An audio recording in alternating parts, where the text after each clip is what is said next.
Вылетело. Вот это тоже вылетели. Здесь нормально все.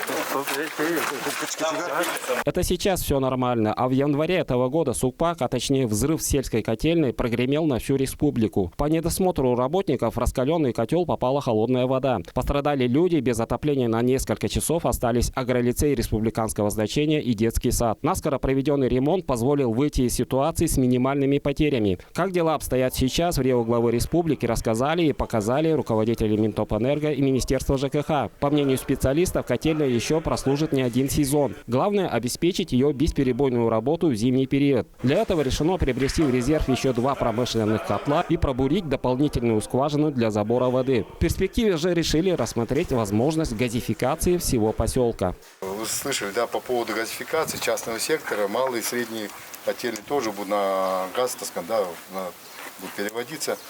Соответственно, здесь будем тоже считать, если решение состоится такое, да, как пилотный проект нас включит в республику, газпромовскую программу по газификации, социальной газификации, тогда тоже будем рассматривать, здесь не будем теплотрассу перекладывать, так? А это уже будет трубой пойдет, вы знаете, да? Газовый. Где газовый, да? Вот. И здесь, соответственно, СПХР будет стоять, это станция, да, приема, хранения, регазификации.